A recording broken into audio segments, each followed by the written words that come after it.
Japanese police claim the death toll has exceeded 1,000 people. Well, this comes amid warnings of new threats in the country. Officials fear there's a risk of another explosion at the Fukushima power plant, but remain confident it can withstand the blast like the first reactor did on Saturday.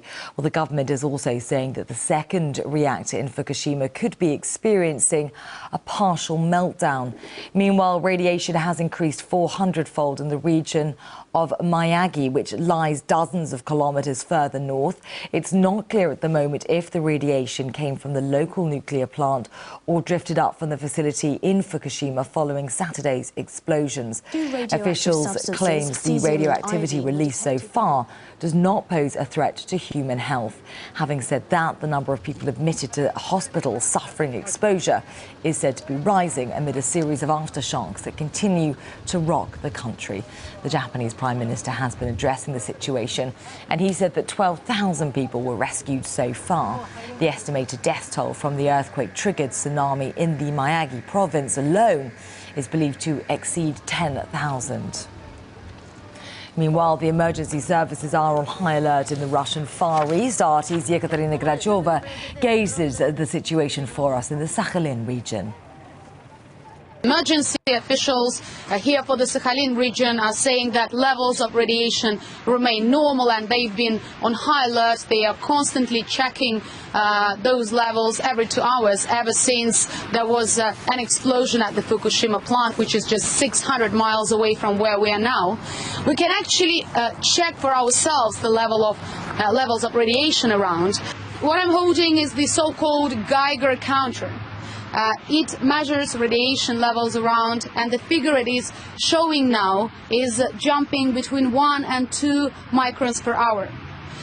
This counter is professionally used in seismic laboratories by the Emergencies Ministry and other specialized services. Well, to give you an idea how much that actually is, the level is much lower than the average in the capital of Moscow, and also a passenger on a plane flying from Moscow to Vladivostok, for example, receives as much as 22 microns per hour, which is tenfold the figure the counter is showing now in the capital of the Sakhalinsk region, Yuzhno-Sakhalinsk. Well, of course, officials are on high alert as they are receiving confirmed reports from the authorities in Japan that nuclear meltdown is very likely at the Fukushima plant.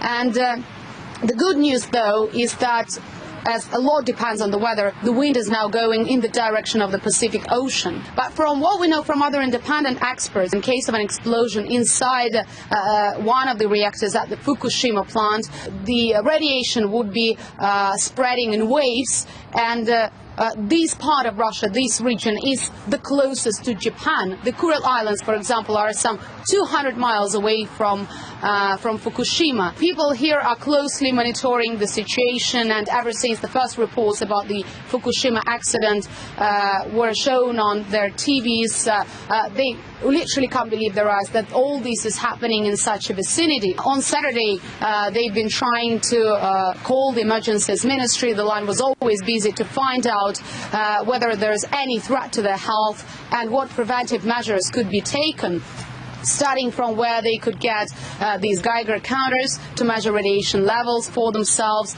to ending up to buying bottles of red wine to prepare themselves for a possible radioactive emission.